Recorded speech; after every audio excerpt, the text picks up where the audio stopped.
Good morning and good morrow to thee, my loyal subjects. My name is MiAh the King, and today we're taking a look at a game that just came out on Steam super duper early this morning called Road 96. This game is developed and published by DigiXArt, and the game is described as follows. Hitchhike your way to freedom in this crazy procedurally generated road trip. No one's road is the same. I mean, its description was very brief and vague and kind of all over the place and the fact of how simple it was, but you know what, I'm kind of digging it. So basically the gist of this game that I was able to get from it before even buying it was that you are basically someone stuck in a country of dictatorship of some kind and you're trying to escape via road trip kind of thing with interesting characters, choices, and a fun, interesting journey aspect. I mean, that's basically what they've been talking about throughout the whole Steam page thing and even in its advertisement videos on the page, you know.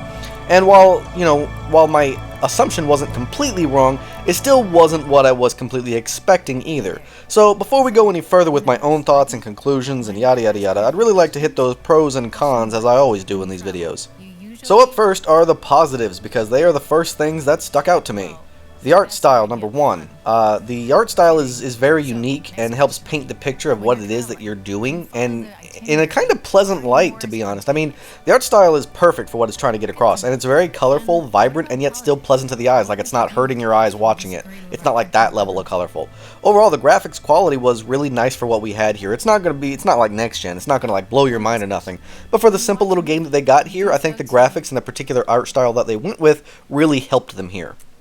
Number two, the game's sound, music, and overall voice acting. The sound effects for every little thing were there. No missing sound effects. I mean, you could even hear your character breathing sometimes, which was nice. The voice acting, at least from my limited time playing it, I heard a lot of voice acting, and it all sounded pretty on point. It wasn't like professional level where you're like getting super serious or anything, but it was definitely on the level where it fits the theme and the style of the game is going for, which seems to me to be mostly parody like, and so the voice acting kind of went with that and it worked. And then you got the music. I mean, here are the best comparisons I can make to both those things, the music and the voice acting. The voice acting reminds me of how they did it in the Walking Dead games, and the music reminds me of the show Stranger Things. Make sense? Okay, great, let's move on. Needless to say, the music wasn't bad, just very nostalgic. Number three, the gameplay. At first, I was thinking it was just going to be a simple point-and-click game and, just take you on a journey that way, but it's only kind of that. The gameplay itself is actually really immersive. I mean, it's all first-person, and you can look around. Your character can eat and drink and sleep to rejuvenate energy. Time passes by slowly. You can walk around and explore in certain spots. You have to decide how you're going to cross the country, either in your own car, in a bus, a taxi, hitchhiking, or just hiking. And there are choices to be made, directions to take, and conversation choices as well, all while you're trying to get across the country. It was super immersive and in-depth, and I was really enjoying it. Number four, the characters. Now, these characters are so well done. I gotta keep this short, but I really want to toot the horn here. The characters are just really well done here. I mean, in this game, in a single hour, I was able to interact with a dozen characters at least.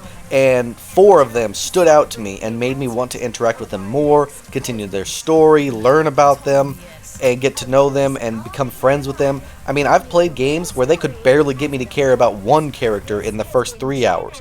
Yet here, this game got me to care about 4 in just under an hour. And get this, I only spend around 5 to 10 minutes with each character, and the game still had me caring. That is incredible writing and incredible attention to detail in the character development department. I mean, that is way better than most games coming out, and it deserves some special attention and it deserves some praise. Number 5, the writing. I don't normally make special mention of this in games because it's normally just average or just below average, and since it's involved in almost every game, it's kind of pointless to review, especially in most cases, but I wanted to point out that in this game, without holding my hand, without shoving it down my throat, and without treating me like a child, this game and its writing was able to help me learn about this world, this country, its people, its law enforcement, its media and politics, its culture, its rednecks, its hobos, its, high-class snobs, its runaway teens, the list goes on. And yet the game barely spoke about any of those things directly, in depth, and yet I learned so much about all of that stuff. Which means that the writing was clever enough that they were able to help me slide into this world comfortably and easily without getting confused or feeling like it was being shoved into my face. A very smooth transition into a brand new game, and I felt super comfortable just getting into it. That's hard to do. So that's all I got for the positives, and if you're thinking you want the game already, then I urge you to please listen to the negatives as well. You never know, there could be that one super annoying thing that you absolutely hate, and you're only going to find out if you listen to the negatives, alright? Also, in this brief little intermission here, I would like to greatly appreciate any of you out there watching this, and I would also humbly like to ask if you could please support me and my channel. It costs you nothing but a couple of minutes out of your day, and yet it helps me out tremendously. All you gotta do is like, comment, and subscribe, and it helps me out big time. And if you're feeling especially generous, or if you absolutely find yourself loving my content, sharing my video would also be awesome and really help me out as well. Thank you very much. Now on to the negatives. Number 1. This game is procedurally generated, which means you can kind of get screwed over based on random chance. Even in my first playthrough, I found myself struggling just a bit near the end because of the random generated nature of this. This isn't like necessarily that bad. It felt kind of balanced, but it could be worse on certain playthroughs, that could be filled entirely with bad luck. I don't really know how well balanced the game is yet. It felt balanced, but it could be worse later on. It's hard to tell so early on. But I'm hoping this won't be a big problem, but the worst part is that the problem, it's still a possibility. It could still be there. It could still happen. So I just had to make mention of it. Number 2. The game is technically on rails. You can't really explore, and it's not really all that freeform in case you were wondering. You are on a linear path, unable to deviate, unable to change. Sometimes you can choose how you get across, and there are some fun interactions, but regardless, you always start from point A, and you have to go to point B, and there's no kind of deviations or changes or anything. All that changes is how you get there, which are limited based on the amount of characters that are in the game. So eventually you're going to see it all, which I guess you could say that for any game. But the point is in a freeform game, it gives you a little bit more, well, freedom. This game doesn't. Point A, point B, and here are your options. And it's going to be like that every time. I mean, I kind of get it, because that's what this game is supposed to be. Like, that's what this type is. I just don't want people coming in here thinking that it's a freeform hitchhiking game. It is not. It is very linear with the same final destination every time. Number 3, the game's illusion of choice. Now, I hate illusion of choice. This point and the next point are my biggest points, so pay attention. Either give me real choices and consequences, or don't. And don't get me wrong, I mean, in a lot of ways, the game does give you choices which have minor impacts, but not once did I see something that was huge or groundbreaking. I mean, the first run from point A to point B, the game stated that I had made a few choices that'll have longer lasting consequences or impacts later on. But those choices seemed to be centered around the character I was playing as. In other words, it wasn't like I just helped some guy escape the cops. It was more like I just lied to that cop, and so the cop's going to remember that I lied to them if they ever find out about what happened. You know what I mean? So that's what I mean when I say centered around the character that I was playing. But when I got to point B, and I crossed the border, and I escaped the country and was home free, I mean, after that I basically restarted the game as just a different teen. So in other words, those original choices that would have had an impact on my previous character didn't really matter at all in my first play run. See what I mean? It's the illusion of choice. Makes you think that your choices had impact, but they really didn't. Now, sure, there are probably some bigger ones. In each run there might be like 2 that have big effects on the world, and they're really hard to tell what they are in the beginning. You're not going to see it until you play as another teen, but even so, that's a bit vague, hard to interpret, and a little bit scummy. If you're going to sit there and talk to us about choices have lasting impact and stuff, but then force us to play as multiple people who make different choices and affect them differently, only for them to never come into play, that's what we call the illusion of choice. Makes you think you have choices when really you don't. And that's the kind of stuff that really irritates me. Mass Effect had Andromeda. I want to be clear, Mass Effect Andromeda had an incredible level of illusion of choice that was incredibly frustrating, and I don't ever want to see that again. Number 4. The game's lack of character investment. Now, the character development was good, but the character investment was bad, and I'm going to go into detail about what that means. Basically, I find myself caring for the characters I meet along the way, sure, but what I don't find myself doing is caring about the character that I'm currently playing. Not anymore. Not after I realized that after you're going to be playing as 4 or 5 different teens, helping each of them get across the border in different journeys.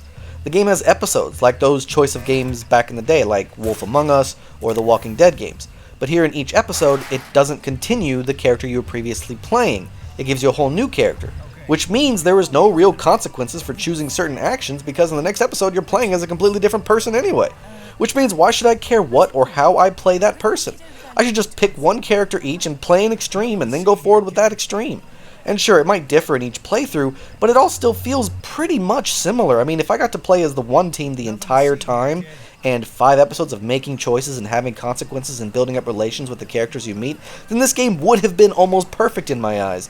But the fact that I play as 4 different teams throughout the game's episodes, each of them going through a completely different journey and having all new, brand new interactions with characters you've already met and interacted with and bonded in the past, well, it just makes me not care so much.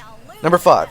As I'm sure you've noticed from the video footage, the game is a bit clippy and buggy, a little bit glitchy. Now, while that's partly my OBS's fault, it's also partly the game's fault because I don't normally have this issue, which means the game must be at fault in some way. Now, yes, the game did just release, so it's not going to release in a perfect state, but I have seen games do that, so that's not really a good excuse anymore.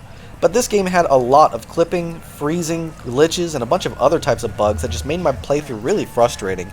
I hope they get this cleaned up real quick, and most likely, you know, that's probably what helped in making my footage super clippy and buggy as you're seeing now. So I do deeply apologize for that. Be forewarned, the game is actually for the most part smooth as I was playing it, just my recording isn't. I am super sorry about that again. But if the game wasn't super buggy and if it was more smooth, then most likely this video would have been smooth as well. So that's all I got for the pros and cons. So now I want to go into my final thoughts overall. Honestly, I love the game. I think it's got bucket loads of charm and finesse. It's not perfect, no. There are clearly some things I want changed, clearly some things I don't like, and there's going to be some things that people out there like you guys don't like as well. You know, I don't like playing as multiple different teams. I don't like how only a couple of my dozens of choices have potential to change my experience. In other words, I don't like the illusion of choice that I'm given here. I also don't like how short it's looking to be. I mean, I played through my first teen escape experience in about an hour. So most likely the other 3 teen experiences I'm going to have to play through are also going to be about an hour each, which means, unless there's a lot more that they haven't shown me yet, this game is going to be roughly 4 or 5 hours of gameplay. So is it worth its 5 hours of gameplay for 20 bucks? Well, I always believed that for every hour of gameplay you deserve, $5 of my hard-earned money. Because of, voice acting, graphics, design, music, and the list goes on. So in that case, this game is giving me basically $25 worth of content only for 20 bucks. So technically, even though the game is looking to be super short, it's worth its asking price, at least in my mind. And who knows, it could be longer than that, it's hard to tell so early on. But I still think that it's worth its asking price. I still think it's worth your attention. I mean, a lot of development and care went into this game. That is clear to see. Maybe not in my video, but maybe you can just trust my words and not the video in front of you right now. I promise you, it really is actually very smooth as you're playing it. But the potential is there, and all I can say is how excited I am to get back into the game and explore some more. I really want to go back in and see everything this game has to offer. It makes me really want to keep playing. Heads up though, if the game does turn out to be super shitty in like the next week or so, I'm going to be posting another video, probably a lot shorter than this, ranting and raving and super angry about it because I'm giving it such a good review this time. But I don't think that's going to happen. I think it's going to be pretty good. Overall, I think the game is a fun experience. I think it's charming, it's funny, it's quirky, but it also has its pretty legit serious moments as well. I mean, it's quirky, it's funny, it's a parody, but you're living in a totalitarian system, and it's like everything is, corrupt and evil and against you. So even though it's got its funny parody moments, it's also got those dramatic serious moments where you need to take it seriously. I highly recommend giving this game a shot. Give it a try. In the first hour, you're going to get a solid look at everything the game has to offer, and you're going to know if you want to keep playing it or not and experience the rest of it. So give it a shot. Play it for that first hour. If you like it, keep it, go through, play all the different things, and then come back and replay it and try different options. If you don't like it in that first hour, you're probably not going to like it for the next 4 or 5 hours. That's when you can get your refund. Alright, everybody? So that's all I got for this video. I hope I was able to help you all spend your money a little bit more wisely. Please don't forget that if you enjoyed this video or found it informative at the very least, I would really appreciate a like, a comment, or a subscription to help my channel grow. And also, if you have any questions or concerns, let me know in the comments below. I try to respond to as many comments as I can. Thanks again, everybody, for watching, and I can't wait to see you all again on my next adventure. So until then, I bid you all farewell.